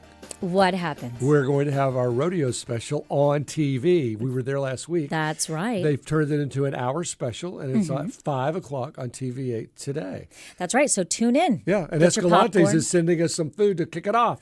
That's right. We're going to have lunch in a little bit from Escalante's, and then tonight, grab your popcorn and tune in. And I got our viewers arrested for trying to bribe TSA agents. Okay, so apparently don't give TSA agents gift cards of any kind. It's a bribe. So in our first hour during our headlines, we were discussing how a group of 10 airline CEOs sent a Sunday letter to lawmakers urging them to pay Transportation Security Administration workers during the government shutdown. And one thing that came up was, could you potentially give them a gift card or a Starbucks? And we received a message from Charlene, who says, I am a former TSA agent. I worked at Hobby Airport. I also worked at the Austin Airport, and I worked at the Sacramento Airport. So clearly, Charlene understands this industry. And she said, while your comment for offering TSA agents a gift card is thoughtful and kind, I would recommend you save your money on the gift card because TSA agents are not allowed by the SOP to take anything from the public. This is seen as a favor or possibly even a bribe for services. This could get us fired, while some TSA agents might take it and slip it in their pocket. It is not something we are legally allowed to do. Rather than a gift card, I would suggest smiling at the officer telling them how much they are appreciated, listening, and following the rules. I think that's the key right there. Follow the rules when we are suggesting what we need you to do. So there you go. So thank you so much, Charlene, for sending us an email. If you have a comment that you would like to share with us, you can send us an email at talk@hellohouston.org. I always like being schooled, that's for sure. I know, I've learned a lot on this program. Yes. This is an email from a gentleman who was listening to our topic on vouchers. Mm-hmm. I'm a Muslim that was not born in Texas, got here as fast as I could, right? 42 years ago. Houston's been a warm, welcoming place until recently. I see a wall being built brick by brick to exclude people like me. These bricks are being laid by candidates for public office that falsely claim Texas is being overrun by Muslims wanting to establish Sharia law, by our governor designating an advocacy organization, CARE, C-A-I-R, a terrorist organization, and now discriminating against Islamic schools by denying them funding. This is Orwellian, making certain schools more equal than others. To answer your question, yes, this decision is blatantly unconstitutional. Now, whether money should be diverted from the already strapped public schools to religious schools is a topic for another day. Many thanks for raising this issue because it can't help people like me feel included. It can help people like me feel included. I also particularly enjoy the on-air chemistry of the three hosts. More power to you, Z. Yeah. Thanks, Z. I hate that anyone feels discriminated against. It's That tough. is just the worst thing. It's a dog-eat-dog world out there. I don't like people. bullies, and bullying is tough when you're a kid. It's Oh my horrible, gosh. and it's tough to watch your children be bullied, and then to be an adult, you think we're past this, And then bullying you're bullied by starts- other adults and the government. And bullying starts very early these Well, days. and that's what's Jeez. happening. We have elected bullies to some of the highest offices in the country, and I Yes. don't like bullies. And it's too easy. If you have the power, you have an obligation to respect other people, because that's what power is all about. Other people abuse that power, and they think they have to keep it by continuing to put others down. I think if you can't get it's what Tallarico said about redistricting. If you can't get the votes by your message, then you have to redistrict to get them, then change your message. If you have to get where you are and stay where you are by bullying people, then maybe you should just change the way you treat people, and you'll stay there anyway. Yep. Okay, so let's move on to the headlines. Yeah, because I'm naive. Trust me about that. Okay, so the deadline for Republican candidates to pull out of Texas's Senate runoff passed Tuesday at 5 p.m., and neither Senator John Cornyn nor Attorney General Ken Paxton stepped aside. That means voters will see both names on the May 26 ballot, setting up another expensive head-to-head race. After Cornyn overperformed expectations in the March 3rd primary, President Donald Trump promised he would endorse one candidate soon and hinted he might ask the other to drop out. Nearly 2 weeks later, no endorsement has come, leaving the runoff wide open as both Republicans prepare to face off against Democrat Austin State Representatives James Tallarico in November. So what do you think? Should a party leader like Trump intervene in a primary race, or should voters decide on their own? What are your thoughts on this race? Which candidate should have dropped out? Does Tallarico have a chance now? 713-440-8870. Thoughts? I don't know what to think. I think it's possible there's some behind-the-scenes shenanigans going on where Trump is saying, you know what, if Pam Bondi gets drummed out, I could use an attorney general, and that way he brings Paxton into the fold up there in Washington and leaves Cornyn to run without having to endorse anyone or look like he's splitting the party. Yeah, I mean, I think that for sure both candidates obviously are appealing to Trump's support, and also, obviously Cornyn aligns a lot more when we look at it from a political standpoint with Trump's priorities. However, Paxton has been very locked in and positioned himself being a very loyal MAGA conservative. And those are still within party, but very different messaging. I haven't seen yet, and I looked, if there have been any conversations between Trump and Paxton and what's happening. I haven't seen anything. Not that we can find. That's true. Not that that we know about. Yeah. But the problem is that Trump faces with this is no matter who you endorse, you're gonna tick off the other half. So you go with Paxton, then you're gonna have Cornyn people upset. You go with Cornyn, you're gonna have Paxton people upset. So it's a no-win. And as we know, Trump paints himself into those corners, big time, and on a world stage. So that part doesn't surprise me. Why he would say that from the very beginning? I'm going to endorse one of these fine people, and you're not going to have to vote for one or the other because one of them is going to drop out after I endorse them. What? That. Yeah, and First of all, that's terrible to do. Endorsements from presidents, obviously, and elected officials and even celebrities are very common. That is 100% something that has been done on both parties for decades. However, the call for them to drop out, I'm not sure is as common as the simple endorsement. Correct. I mean, you have a right to endorse anyone, and certainly in your party. But the call to resign is where I think the step was taken further, especially given the fact that Texans I think the electorate want to be able to decide. Well, and he's trying to set the stage to say, no matter whom I give my endorsement to, it's gonna matter. And if it matters, and Cornyn drops out because I give it to Paxton. Well, as we go toward the midterms, understand that my endorsement is what matters. Mm-hmm. Nothing else matters except my endorsement. Right, and I think that's so crazy. The key takeaway, though, here is now this race this runoff for the Texas Republican Senate. It's locked in, and both candidates are in. Yep. And one could still drop out. One could still drop out. One could That's why I say if there's a little out. behind the scenes nudging, saying, "Hey, you drop out, I'll give you this position." That could happen. So don't be surprised if one of them doesn't make it to May 26th. Are you calling it right now, Frank? Are you calling it? Well, we can bet on Frank anything. Billingsley's We had that gaming thing on the other day where you can bet on anything, right? I was on spring break, but yes, I take your word for it. But for me, looking at this and looking at it from Trump's perspective and strategy, I think the lack of an endorsement could say more of a strategy, less than a collaboration, is what I'm thinking. Okay, what do you think about this? Does Tallarico have a better chance of beating Cornyn or a better chance of beating Paxton? The polls say Paxton by a point. You think he has a better? I do too. On moral turpitude alone, I think he has a better chance. Agreed. Because and everything will come up about both of them. But so far, Tallarico's. At least his moral hands are pretty clean. And that's not saying that Tallarico has an easy road if Paxton is candidate. What it does say, however, when we look at Cornyn versus Paxton, the two candidates, one is a little more messier from a social, political perspective. Now, Paxton does fare well within the Trump MAGA contingent. Yeah. Cornyn pulls in more of the moderate Republican just based on his policies. And he's aligning himself based on his policies to Trump. But as Ernie always says, you got to vote. And you got to get your voters out. There are more Democrats in Texas than there are Republicans. Yeah. But they don't vote. I think they go, they say, you know what, we're not going to win this one because of whatever. I got something for you, Frank.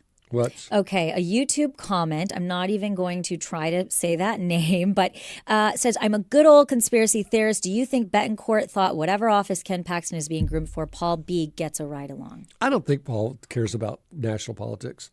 You don't think so? I like Paul. I think he's a good guy. Yeah. He's been on our show several times. He's been on our show. He was our tax assessor for a long time here in Harris County. I think he's a fair person. I don't think I think he says what he thinks. And he's true to his party. I don't think he says, "Oh, I'm going to say this because of that." I don't. No, Yeah. maybe I'm naive, and I'm a conspiracy theorist too. Yeah. So, but I still don't think. See, that's interesting. I am like the way. furthest you can get from conspiracy theories. I am You are? so I'm always like, please. Yeah, that's not my thing. We also got a text from Marie. The voters should absolutely decide. We don't live in a dictatorship, and she put in parentheses yet. Yeah. That was Marie. Thank you. And again, Why does she think we don't? 713-440-80. Marie has some explaining to do. Why do you not think we live in a dictatorship? Marie, Frank wants you to explain yourself. Okay, so let's go on. Moving on. Well, speaking of dictatorships, the chair of the U.S. federal what? Come on, the FCC. I lived under the FCC my entire career and still do. That's right. Still do. has threatened to revoke broadcasters' licenses after President Trump criticized their coverage of the U.S.-Israel war with Iran. I guess we're now calling it a war. We've gone from conflict to, we probably started with skirmish, and we went to conflict, and now we've gone to war. Yes. Where people are dying. It's Americans terrible. are coming home in coffins. Brendan Carr told the CBS News that broadcasters' licenses were not a, quote, property right, and warned they could be revoked if stations did not serve the public interest. I guess he's going to be the one that decides what that is. Carr's threat came after he accused broadcasters of, quote, running hoaxes and news distortions, saying they can still, quote, correct course before their license renewals. Some Democratic lawmakers called Carr's comments unconstitutional. The FCC issues licenses to individual broadcast stations, but does not license TV networks. The FCC, the country's broadcast media watchdog, regulates radio, TV, satellite airwaves, gives the power over a range of matters, including mergers and decency complaints. So, Marie, are we under dictatorship or not? What are your thoughts? Do you think war coverage has been fair? Do you trust legacy media? 713-440-8870. You know, I could say that we were all very, and still are, called upon to record our public community interest and what we did for the community, where we went to speak, how what we did for Habitat for Humanity. So being part of the community and supporting the community is a big part of getting your FCC license renewed every year. Yep. And we had people at Channel 2 whose designation was to record that and make sure that we were doing our amount of community service that we not really even required to do, but beyond what we were required to do. And so to come and say that, this is a public interest, we know what's going on here. Well, it raises just some concerns from a First Amendment type. When revoking somebody's license is very serious. And whenever you start saying we're going to go after you because of the way you are portraying politics, show us where there's either been some misinformation. I absolutely think that journalists need to be accountable, held to certain standards within organizations. But saying you're going to revoke somebody's license based on how you're perceiving them telling or giving the information to the public, I think is concerning. And you have to look at the First Amendment in this. Absolutely. And I will say this. Based on the First Amendment, I think that everyone should leave Fox News alone, and they should be allowed to broadcast. My father listened. Not only did he listen to Fox News his last part of his life, he had it turned up very loud. Yeah. And he loved it, and he believed it, and he went with it. And so there you go. I do think that based on that, just what you said, Frank, I think there are generations of young people, starting with you, and I think you're a young person in that they see their parents watching news like Fox News very loudly, and they are questioning, what is this the right form of information where I should be getting my information from? That's fair, but I don't think that Fox should lose a license because of what they broadcast any more than CBS should. Well, because people would say, well, the opposite of Fox is CNN, and Okay. CNN has a right. always MSNBC has breaking news. Oh yeah, MSNBC goes crazy, but I love Rachel Maddow. Oh, I'm going to call you. I love her. I want to call you all kinds of names, Frank. We did get a couple of texts. YouTube, Chef Rob 1020 says, I trust no one source of media, must check multiple sources. I'm kind of with that. I am with that, too. I hear one thing, if it's not viable. If I hear something crazy, first of all, I'm like, that doesn't sound right. Ernie and you all like to talk about voting, and I think voting is very important, but I would say equally is important, media literacy. Understand. Yeah, and a gut. Don't you have a gut for what's true and what's not? Yes, media literacy is so important today, understanding where your information's coming, asking those questions. What are they telling me? Why do they want me to know this? And also, who is the person talking to me about this? And one other thing I will say, because you mentioned young people. Yeah. They don't have the benefit we did of seeing the National Enquirer and Star. And Star magazine. All those headlines. And you know what? We kind of learned at an early age, Mom, is that true? Because my mother read that too, right? I mean,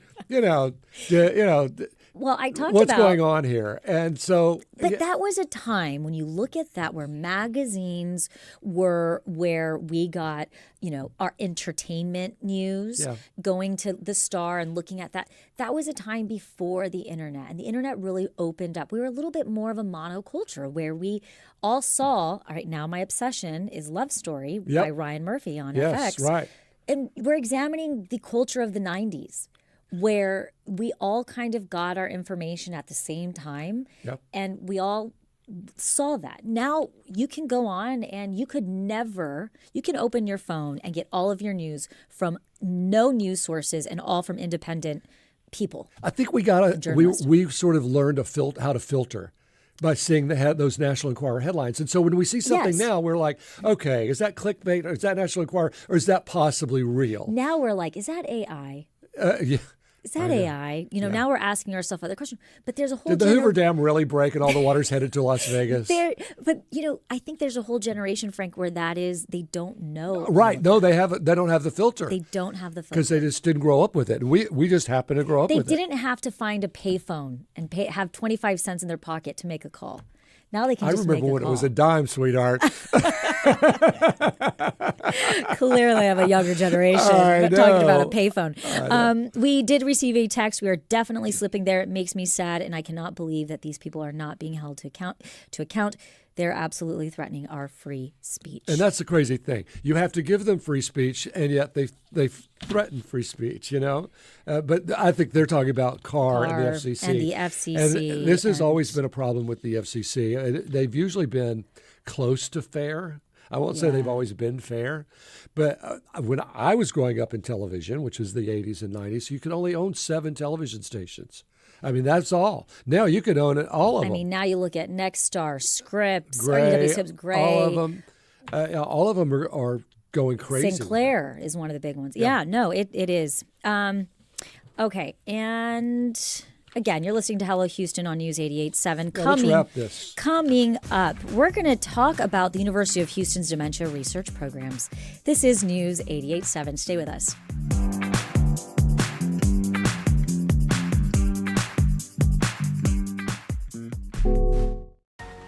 We know you value Houston Public Media. That's why you're watching right now. So take the next step and become a new member of the station you rely on. Every gift makes a difference. And what matters most right now is supporting the station that brings you the news and information you rely on. It only takes a minute to make a big difference. So join as a new member today at houstonpublicmedia.org/donate or call 800-364-8300. Night of Nature and Science starting at 7. When nature looks at the wild lands of Portugal. Then at 8, Nova presents Pompeii's Secret Underworld. Tonight on TV 8. Support for Houston Public Media comes from Alley Theater, presenting Oscar Wilde's The Importance of Being Earnest, a comedy about mistaken identities and romantic entanglements. March 6th through 29th. Tickets at alleytheater.com. Support also from Metro, introducing the Ride Metro Fare Card. The Ride Metro fare system replaces the Metro Q fare card for bus and rail fares. Details at ridemetro.org/fare system. Support comes from the Welcome Group and Welcome Wilson Jr., President and CEO. With over 9 million square feet of manufacturing and industrial facilities in over 130 locations in Texas and the Southeast. More at welcomegroup.com. And now back to Hello Houston. To comment on any of today's topics, call or text 713-440-8870 or email us at talk@hellohouston.org. Now here's Celestia Sherman and Frank Billingsley. Dementia is one of the most pressing health challenges of our time. But here in Houston, researchers are working on the front lines to better understand, treat, and eventually prevent cognitive decline before it begins. At the University of Houston, that effort spans multiple disciplines, with scientists exploring everything from brain health to the role of sleep, metabolism, overall wellness. Joining us now is Stacey Gorniak, professor of motor behavior in the Department of Health and Human Performance at the University of Houston, whose research is focused on detecting the earliest signals of dementia and what we can do today to protect our brain health for the future. Stacey, welcome to Hello Houston. All right. Thank you so much for having me. It's such a pleasure. We are delighted you're here. We've talked about dementia a lot on our program. It is pressing. My mother had dementia before she passed. Ernie's mother has dementia as we speak. And, of course, grandparents had it, and it went to full-time Alzheimer's with my family. So, it's personal. It's personal for me and for Ernie. And if you know, I think it's probably personal for everyone because everyone knows someone. Yeah, absolutely. Just the sheer number of people in Texas alone that have dementia, we are just under 500,000 individuals in Texas that are diagnosed with some form of dementia. And that number is going to break 500,000 within 5 years. And that's diagnosed. Think about all the people, because we talk about a lot of homeless people have dementia, and then there are a lot of people diagnosed that die right before they're diagnosed, say. And so you just never get that. But anyway, yes. Amanda, I'm curious, what are some of the very first signs of cognitive decline in people and maybe perhaps that people miss as well as doctors? That is an absolutely great question, because what we see with dementia is that it co-occurs with aging, right? And so that aging can mask some of those symptoms. And so early symptoms could be things like recurring math errors, right? So somebody's making uncharacteristic errors in like their checkbook or just adding up their bills or just small things like that. And it's not just a one-off. These would be consistent changes or differences, right? Another one could be loss of, we use the term semantic fluency. It's also known as anomia, which means that we forget words for things. And it's not, once again, just a one-off where you forget what the word is for a hammer or an object that's on your desk. This is just repeated replacement of words that you cannot remember. There's also, loss of social filters, increased irritability, and loss of interest in things that used to really pique your interest. And let's talk about those people that are very close to someone. I think they can go into denial. And my father, I used to say, Dad, my mother's, I think, having a problem. Oh, I said, you need to take her car away. He said, well, it's her car. I mean, how do you get through? I think that's very hard. How do you get through to people that, love the person and live with the person, and they don't, they kind of see their future in jeopardy? Right. No, I mean, that is absolutely an incredible point that you're making, because one of the other symptoms that we start seeing are these difficulty with multi-step tasks. So when you're doing something like driving or out in the built environment, there are things that are going to distract our attention. We have it's known as divided attention or divided tasks. And what happens is we have these issues with perception where people are hitting curbs or they're not paying attention to signals. And these are actual like public risks, right? It's not risk to the individual, but risk to the general public. And so that's how we can start framing some of those discussions, is that, it's unsafe to you, it's unsafe to others. And that's where, involving primary, like your PCP, your primary care physician or other physicians in those conversations, because they're going to be the ones that are going to make those medical decisions to either pull a license or not renew licenses.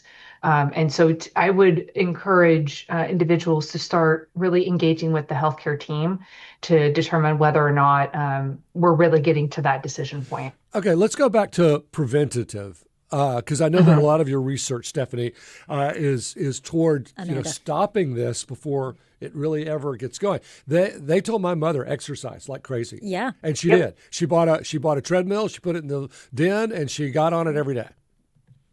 Absolutely. So we know that cardiovascular risk factors are one of the biggest things that we can act on as prevention ahead of the development of various dementias. So cardiovascular health, absolutely. One of the things that is really showing a lot of promise are these GLP-1 agonists that everyone is talking about. There's data from clinical trials, particularly out of Europe, that are very promising. But once again, those GLP-1s are acting on the cardiovascular system to help enact these changes. So at what age should people start taking brain health seriously? I mean, I know every age, right? We should be thinking about lifestyle, but really when should people, especially I think of my parents and they're in their 70s, they forget their keys. Well, Not I forget calling my anybody keys. out. Yeah, huh? What? I guess you're asking the I hope difference they're not between, listening. do we but forget yes. our keys or we forget our kids? I mean, Yeah, there's a that's a big different- difference. Yeah, so what Well, age? did you forget the keys or the kids where they were, not necessarily like consistently? Did you put them, like in the refrigerator? That's a different thing, right? As opposed to they're on the desk. Right. Right. But so, the question becomes, when do we start this cardiovascular prevention? The earlier we can do it, the better. Now, a lot of the research has focused on later in life, right? And this is where we start seeing those symptoms. But more and more of us are looking, what's happening in middle age. A lot of the research that I'm doing right now is looking at middle age and particularly in women around the perimenopausal period of their life, because we know that those sex changes change the cardiovascular risk. But really, honestly, what happens early on, like our lived experiences when we are younger, very much inform what's going to happen to us long term.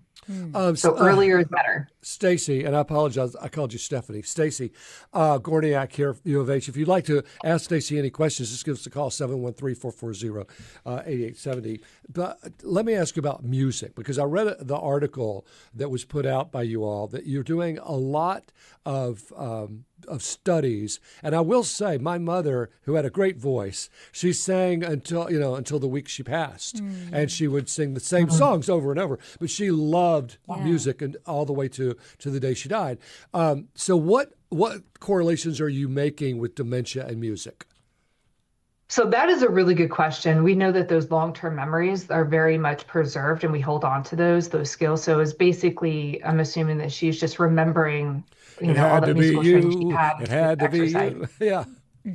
Yes. She was the same We old also know songs. that smell is a big sense too, that is really like a long-term memory that we hold on to and it can trigger memories. Those are really great questions. Unfortunately, I don't work within the music portfolio myself, but I actually work in the pain portfolio, looking at how chronic pain can actually shape dementia and the risk for dementia long term. So, Stacey, what are a few simple things people can start doing today to protect their brain health long term? Get up and move. We are not built to be sedentary. Please get up, move around. Look at those cardiovascular risk factors, right? What are you eating? What are you doing? Those are the primary things. If you have risk factors for metabolic disease like type 2 diabetes, getting those things treated earlier is going to set you up long term, right? We have, sometimes we're afraid to go to the doctor because we're afraid to know results or to hear that we're doing the things that we're not supposed to be doing. But when we involve healthcare early on, it can really help us long term. I hear from doctors, if you really want to protect your health, quit smoking and quit drinking. Yep. Absolutely. Does that apply to dementia also? Absolutely. And sleep. Sleep is a big one. So, yeah. American Heart Association, they had 7 major, I would say, like themes of their health model. And what they were missing was sleep. And so they actually went and they changed their entire campaign and they put sleep in there because it is just so important. If you're not sleeping, you really need to take a look and see, what is interrupting that sleep and how can you improve that? So, Stacey, walk us through, for example, if there's somebody listening and they're saying, I really think that a loved one should get checked. They're fine, but I'm noticing little things. As Frank said, people get very defensive. It's scary. So what would the process be? What's the first step? Making an appointment with a doctor, but what doctor is that? And what type of exams can people expect? Great question. So, if those entry conversations with the individual is not working, this is where you start involving primary care, whether that's an MD, DO, PA, accompanying your loved one to that appointment and starting to have those conversations with the primary care provider, right? And so the reason why I keep on going back to primary care is that they're the ones that are going to be, really calling the shots and saying, okay, something's going on here. Let's refer you to here, or let's get you the treatment here, right? They're basically the one that is looking at everything together. So that's where I would recommend the first line of of looking into this. Now, there are evaluations that they can do in the office, like on the same day. So the Montreal Cognitive Assessment is very commonly done. I've done hundreds of them myself. In our research, they're very quick. They're less than 10 minutes, and they can be very informative as a screening tool. And so what is a Montreal Cognitive Assessment? So a Montreal Cognitive Assessment is a brief, you look at multiple cognitive domains to see if there is something going on there. We've heard this in the news in multiple different ways. We look at things such as executive function, memory, attention, language, orientation. So orientation meaning, do you know where you are, what day it is, what year it is, things like that. It's a paper-based exam. Well, part of it's paper where there's some drawing and whatnot, but the rest of it is, person to person chatting like we are right now. And through these conversations, we can actually see, which cognitive domains are intact versus ones that are being impacted potentially by disease. Yeah. Wow. Who's the president? Which is an ironic question to ask these days. So we have a couple of YouTube questions. Is dementia on the rise? And if so, is it actually on the rise or is it just diagnosed better? Great questions. Yes, it is on the rise. It's on the rise globally, and it is very intrinsically linked to cardiovascular disease. Now, we are also having better tools to better diagnose it, as well as diagnose subtypes. So yes to all of the above. Well, and to that point, because I don't quite understand the question, what advances in dementia treatment are being made in the area of precision medicine? Can you define precision medicine? Precision medicine is personalized to the individual. So that is a great question. Looking at, are there things that we can do for individual people based on their immune profiles, based on their sex hormone profiles, based on their genetic profiles? This idea of personalized medicine is something that is definitely taking off. Especially within the Houston area. My own research is helping inform this, looking at sex differences and how hormone levels can actually influence how someone may eventually receive treatment for different diagnoses. Well, I know because I've done some work with dementia organizations. They're very close, if not already, to a blood test that if you have, say, that sort of DNA genetic possibility, they can give you that blood test and sort of determine really early on if you have a predisposition toward dementia. Do you know where that stands? So those evaluations are for specific genes, typically, or certain proteins that might already be in your system. But those are for very specific areas of dementia, so Alzheimer's in particular. Now, I do believe that there are attempts to develop blood tests or other bodily fluid tests in order to disambiguate some of these diagnoses for other variants of dementia. Well, and somebody asked me the other day, well, what causes this? And I said plaque. But you tell me, because what does cause it? I mean, is it just all these factors we've talked about already, or is it plaque in the brain? So that's a great question. It depends on the type of dementia, right? So dementia, like cancer, is not a monolith, right? There are different forms, there are different causes to it, right? Is it going to be something due to the tau tangles and plaques that you're mentioning that are a hallmark of Alzheimer's disease? Or you can see vascular dementia, which is going to have a different etiology, which is more driven by vascular health. Is it going to be a Lewy body problem? Where we see in Lewy body dementia and frontotemporal dementias. So there's different causes, but we do know what risk factors are, particularly genetic risk factors, like I said, cardiovascular risk factors. There's also immune risk factors. And we're getting to the idea of, can we target specifically prevention of one dementia versus other types of dementias is really like where we're at. But is there something that we can do for everyone? That is the big golden target, right? Can we do this for everyone? Well, I know we voted. I voted for $1 billion research facility in Texas.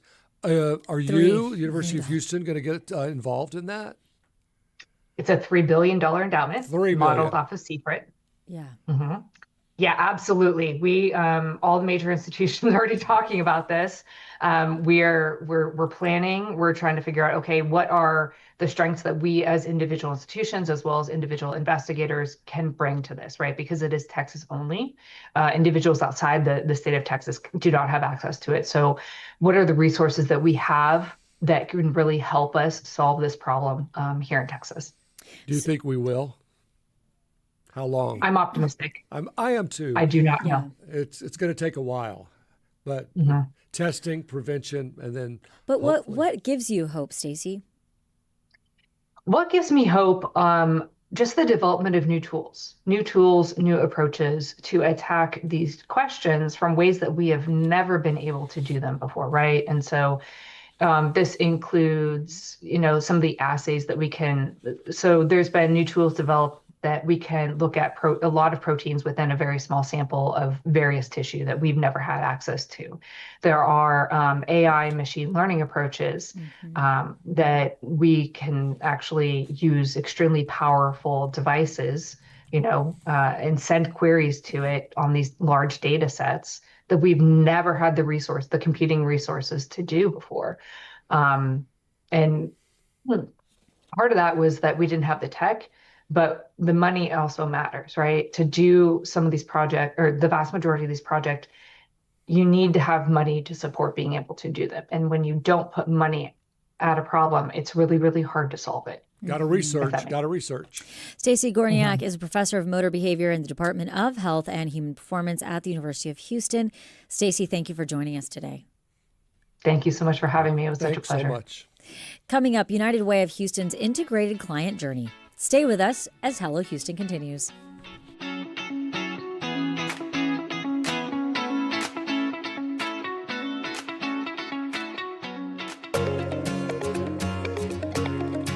Want to binge All Creatures Great and Small? Catch up on Nova? Or revisit Ken Burns documentaries? You can with PBS Passport. With a gift of $5 or more per month to Houston Public Media, you'll get access to PBS Passport that lets you watch your favorite programs anytime you want. Support the programs you love and enjoy them on your own schedule with PBS Passport. Make your gift now at houstonpublicmedia.org/donate. Houston Public Media, in partnership with Texas Southern University, brings to you The Vibe, R&B, hip-hop, and neo-soul, music that resonates with all ages. The Vibe on 88.7 HD3 and on the Houston Public Media app. Between sticky inflation, a sluggish labor market, and geopolitical tensions, eyes are on the Fed's next interest rate decision and what Chair Jay Powell has to say about it. I'm Amy Scott, dissecting the Fed's press conference, next time on Marketplace. Marketplace, right after All Things Considered, comes your way at 6:30 here on News 88.7. On Fresh Air, you'll hear conversations with entertaining people like Nancy Cartwright, the voice of Bart Simpson. I gave him one take, one sound, one voice, and that was it. Blah, blah, blah, blah, blah, blah, blah, blah, blah. And Matt, his eyebrows went up, his tongue came out of his mouth. He's like, oh my God, that's him, that's Bart, that's him. You got the part. The most interesting people in show business tell their stories on Fresh Air. Fresh Air, weekdays at 8 p.m. on News 88.7. Support comes from Visit Galveston, presenting the Zoppé Italian Family Circus, a one-ring show that includes acrobatics, equestrian stunts, clowns, and storytelling. March 6th through 30th. Tickets at visitgalveston.com. And now back to Hello Houston. To get your comment in on any of today's topics, call or text 713-440-8870 or email us at talk@hellohouston.org. And now here's Celeste Diaz-Sherman and Frank Billingsley. United Way of Greater Houston's work is aimed at helping individuals and families achieve financial stability and a sustainable quality of life. One of the many ways they help people achieve financial stability is through their Integrated Client Journey program, which combines several social services and nonprofit resources to help support clients based on their goals as well as their needs. Joining us now to tell us more about the program is Amanda McMillian, President and CEO of the United Way of Greater Houston. Amanda, welcome. Thank you so much. We're so glad you're here. I'm thrilled to be here. You know, United Way just seems like the second word, like a I feel like I was introducing it like a favorite aunt. You know, like we all know the United Way. United Way does lots of great work. It's been around in Houston forever. Over 100 years. Wow. Yeah. Wow. So this is a new program, this integrated client journey? This is a relatively new program. A few years ago, we took a step back and thought, where could we really move the needle for families and neighbors across Houston? And we're very data-driven in the work that we do. And what we saw was so many households today, we have 14% of households across Greater Houston who are struggling on income below the federal poverty line. We have another 28% of households who are above that federal poverty line. They're working so hard, 2, sometimes 3 jobs, and still struggling to make ends meet from month to month. Much like you heard from Ben Martin earlier this week, right, around housing. So we try to support the income side of that. What can we do to help our neighbors not just land on their feet, but stay there? But subsidize their income? I mean, you give them money. We don't give them direct funds, but here is what we do, and it's why we call it the integrated client journey. We know that if one person comes to United Way or comes to one of our partners with a need, they likely have several needs. If we have someone calling 211 for rental assistance, we know that neighbors who are struggling may be having to make choices between paying the rent that month and putting fresh food on the table for their families. And we don't think families should have to make that choice. So what we try to do is really sit down with them, and we have this integrated client journey that can take all that into account. We work with a network of almost 100 incredible nonprofit organizations across Greater Houston to help dramatically increase helping somebody get the right services at the right time so that they can attain long-term financial stability. But Amanda, I want to go back to the word income. In practical terms, what does that really look like when you all are helping somebody with income? Is it putting them in jobs? What does that mean? Yeah, it depends on the individual. That's the other piece of this that I think is really important. It depends on each individual's goals. So if someone reaches out to us, and this can be anybody, right? These are our neighbors, and this is why we want to be here talking about this today. If you're feeling stuck and you are struggling to pay your rent, you're like, I've got to have a better job than this. Call United Way. We'll sit you down, and we have a couple different ways you can approach this journey, right? You can sit down with a navigator. We have 25 navigation teams embedded with 16 of our agency partners across our 4-county service area. You can sit down with them, and we'll ask you, where do you want to go? What are your goals? So they could say, you know what, I really want to get my certified nursing assistant license back. I want to go save for a car. I want to be the first person in my family to own a home. And we can connect them, we can help them set and track those goals and connect them with the right partners across our community who can help them do just that. So you'll have somebody go and get job training to help them get down, not just a lifeboat job, but a true career. And what we see for individuals who work with our navigators, in the first 12 months, we'll see between a 25 and 40% increase in their average monthly income. That's really big, because it's not just saying I'm having to buy clothes and buy food and buy gas, and you giving them a gas card and some clothes and some food. Right. You're putting them on a path for permanency. That's exactly right. And what is on the flip side? We're talking about the person in need, looking at their income or their services.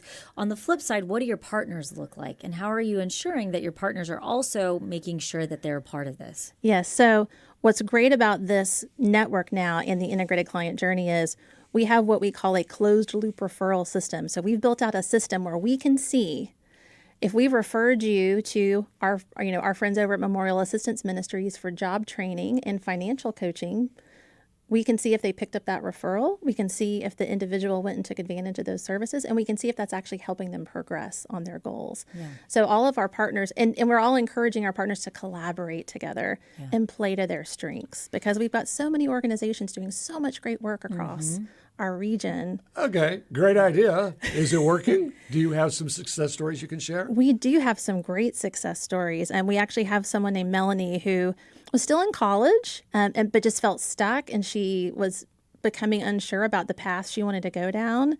And so she heard about the integrated client journey, came to us, We're coaching her into a different career path, and she is, in fact, going to be the first person in her family to own a home. So we've had people become first-time homeowners. We've had people be able to get that car so they can get transportation to a better job. We also track self-sufficiency and well-being. So we can see, in addition to income increasing over time, we can see individuals have their self-sufficiency and well-being increasing over time, because that's in many ways just as important.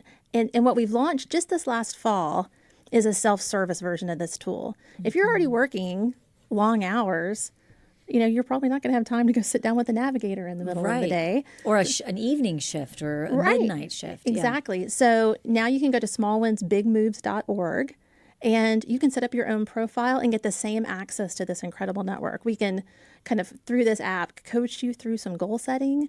We can connect you to services and programs. We can help you track your goals so that it's really accessible to anybody who needs a little help. And this is all free? And this is all free. Wow. Yes. How is that Because possible? it's like therapy. How is that possible for the integrated client journey to actually be free? I mean, what does that funding model look like for you all? Because we're Houston. We're one of the most generous communities in the country, right?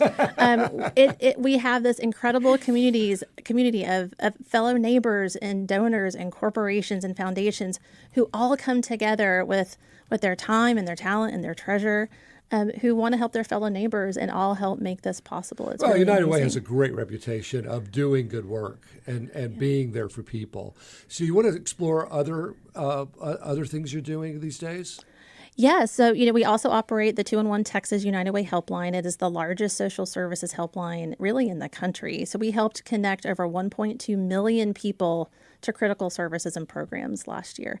So if you have a more urgent or acute need, like, oh my gosh, I'm about to get evicted from my apartment, you can call 211 24/7, 365 and get connected to a live person immediately who can help find programs and resources in your neighborhood. We're also seeing, as I'm sure y'all know because of all the issues you tackle every week, food insecurity is a growing challenge here, right? So we can help connect you with a food pantry in your neighborhood, in your zip code, right away through 211. Another part of our work that's really critical is helping people with long-term disaster recovery, right? We know if you're already struggling financially, if you get hit with a natural disaster, flood or fire, right? I mean, even our city is feeling the budget increases from. Well, and uncertainty around the future of FEMA. We don't really know what that might look like if we have another significant event. Not to be indelicate, but TSA coming to you?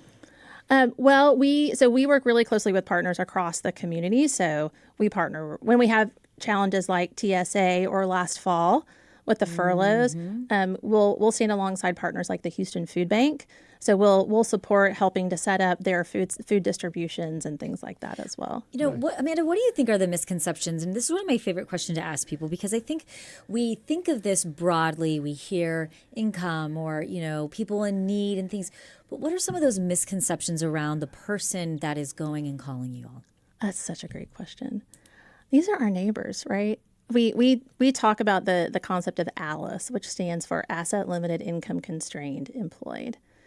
This is your neighbor. This is your aunt. This is your child's teaching assistant. They're working really hard, and costs have risen so much. Like, just look at food costs, right? They've gone up 26% since 2020, right? And so when you're facing this affordability crisis, you can be working really hard and still struggling to make ends meet. And so these are our friends and our family and our neighbors. And I think, we're at our best as a community when neighbors are helping neighbors. But I think the flip side of that also is it's really hard to ask for help. It's very hard to ask for help. Right? Especially if you've been successful. Yeah. Right. It's so hard. You're in college, like this you were telling about. Yeah. You're there. You're just like confused. That's why I said it's almost like therapy for some people. Yes. You've got a great future ahead of you. Let us help you get it on track. Right. What can people know? We've got to take a shot of our Escalante's food that's on the table. Yes. You're welcome to have some. Well, thank you. We're giving here too. What do people need to know if they want to help the United Way?